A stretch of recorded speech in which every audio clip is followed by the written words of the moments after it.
Bine v-am găsit, dragii mei, la horoscopul aferent lunii decembrie. Iată că a venit și ultima lună din an. Așadar, vă invit să-mi rămâneți aproape în cele ce urmează pentru a afla cum vă vor influența evenimentele astrale ale lunii parcursul.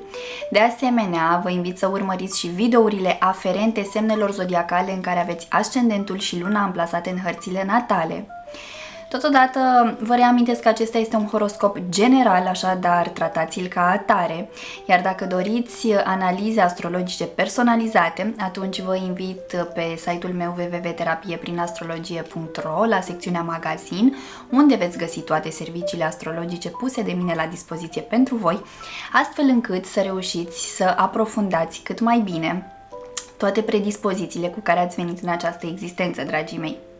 Înainte de a începe, vreau să vă urez tuturor sărbători frumoase, liniștite, binecuvântate și un an nou presărat cu împliniri, pace, armonie, bucurii și nu în ultimul rând cu foarte, foarte multă iubire. Haideți să începem!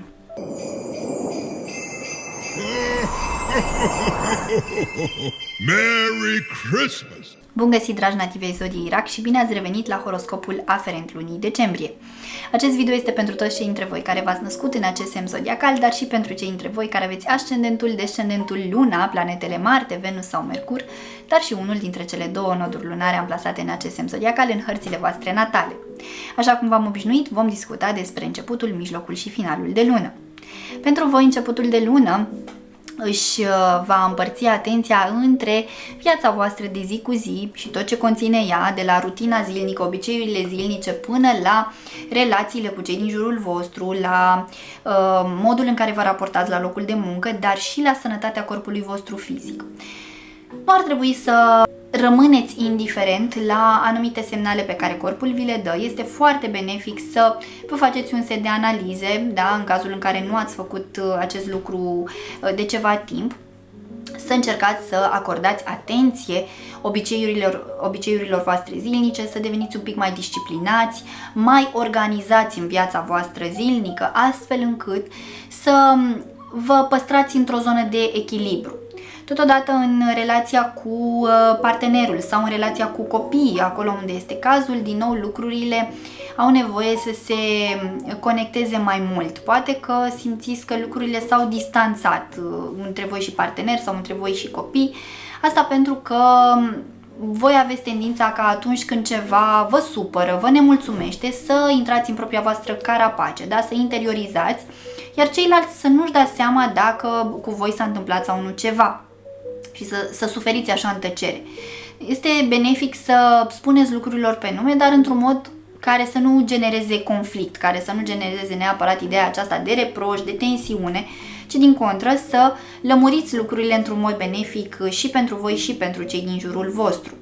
Fiți atenți la tot ce are legătură cu planul financiar și cu planul sănătății fizice.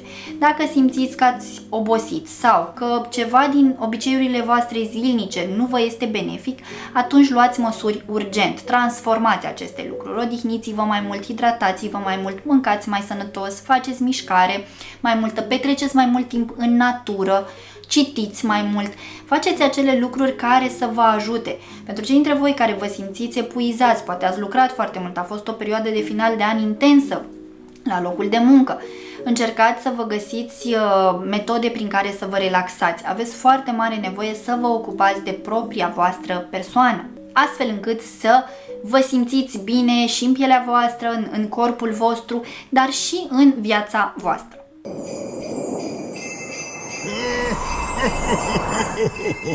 Merry Christmas! Mijlocul lunii este ceva mai intens, asta pentru că în intervalul 16-17 decembrie luna vă va tranzita semnul zodiacal, luna este guvernatoarea voastră și mai mult decât atât va fi în semnul vostru zodiacal imediat după faza de apogeu a lunii decembrie, respectiv faza de lună plină ce va avea loc în semnul vecin vouă în zodia Gemeni.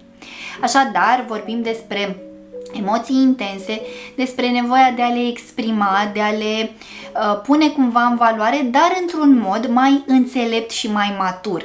Adică să comunicați partenerului de cuplu sau copiilor voștri ceea ce simțiți, vă veți simți cumva mai liberi să vă exprimați, dar o veți face într-un mod matur, într-un mod înțelept, astfel încât cumva să beneficiați de pe urma acestor lucruri. De ce? Pentru că vă veți simți mai stăpâni pe voi, vă veți simți mai siguri pe emoțiile voastre și nu veți mai face lucrurile cu acel sentiment de nesiguranță, cu acea așteptare de a primi în egală măsură cu ceea ce oferiți, care ulterior, bineînțeles, poate crea context de dezamăgire. Așadar, sunteți mult mai conectați, mai racordați la emoțiile voastre, mai clari în tot ceea ce simțiți, iar acest lucru se va simți în calitatea relațiilor de cuplu, dar și a relațiilor cu copiii și, bineînțeles, cu partea financiară, pentru că veți beneficia de creativitatea necesară astfel încât să știți cum să vă gestionați mai bine acest segment și cum să obțineți poate chiar mai multe resurse acolo unde este cazul.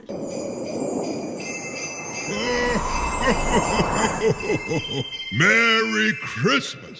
Finalul de lună pentru voi este unul care își va muta atenția în sfera căminului, a familiei, a relației cu partenerul, cu copiii, dar și cu părinții, da, familia de origine, acolo unde este cazul, cu amintiri din copilărie, având în vedere că vorbim despre sărbătorile de iarnă, ideea de a vă conecta, de a vă uni cu familia, care va aduce în sufletele voastre bucuria de care aveți nevoie, mai ales că voi sunteți simbolul căminului și al familiei. Voi vă doriți cumva să-i adunați pe toți cei dragi în jurul mesei și să stați la povești, să mâncați împreună și să vă bucurați practic de aceste sărbători.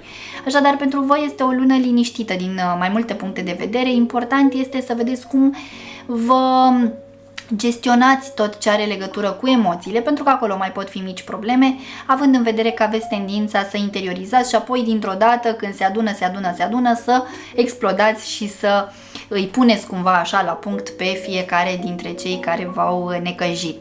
Dar finalul de lună se încheie pentru voi frumos, se încheie așa într-un mod strălucitor, veți primi cadouri, veți fi răsfățați, veți dori să-i răsfățați pe cei dragi vouă și să vă bucurați de aceste momente până la urmă frumoase care generează ulterior amintiri și mai frumoase, dragii mei. Deci o lună care pentru voi este benefică, atâta că la începutul lunii să fiți atenți la tot ce are legătură cu sănătatea voastră și cu nevoia de a gestiona mai bine ideea de bani.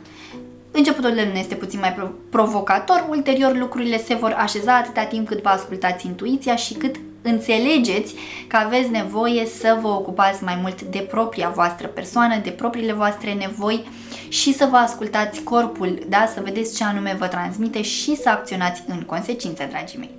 Acestea sunt informațiile din punct de vedere astrologic pentru toți cei dintre voi care aveți legătură directă cu energia zodiei RAC în luna decembrie.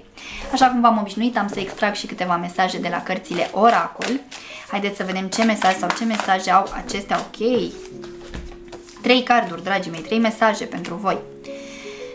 Ia uitați-vă cum acest mesaj vine extraordinar în completarea a ceea ce v-am spus în partea de astrologie. Ia o pauză. E o muncă de o viață, nu de un sezon. Dă-te jos de pe banda de alergare. Poate unii dintre voi ați ieșit recent la pensie, da? Și a venit momentul să vă bucurați de acest lucru, să vă deconectați de la stresul cotidian în care ați trăit atâtea zeci de ani. Bucurați-vă, luați-vă o pauză, relaxați-vă, răsfățați-vă, faceți lucruri care vă aduc bucurie și plăcere fără sentimentul de vinovăție. Ia uitați, al doilea mesaj vă spune să puneți limite. În care domeniu al vieții tale trebuie să stabilești limite mai clare? Ia uite, extraordinar, într-adevăr, pentru că aveți tendința să vă lăsați pe voi deoparte pentru cei din jurul vostru, iar apoi să vă simțiți copleșiți și să vă duceți în zona de victimizare. Nu mai bine învățați voi să puneți limite, astfel încât să nu vă mai simțiți copleșiți de ceea ce se întâmplă.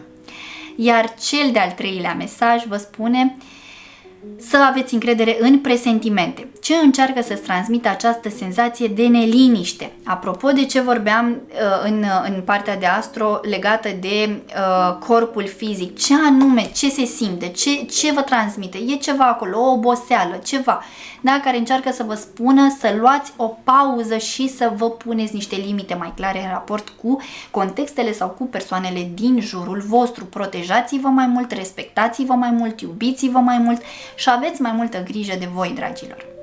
Acestea sunt și mesajele cărților Oracol, dragii mei. În speranța că mi-ați rămas aproape până la finalul acestui video, vă mulțumesc și vă invit să apreciați și să distribuiți acest video tuturor celor cărora credeți că le va fi de folos. Vă doresc ca luna decembrie să aducă în viețile voastre toate binecuvântările de care aveți nevoie. Vă pup, vă îmbrățișez și pe data viitoare. Pa, pa!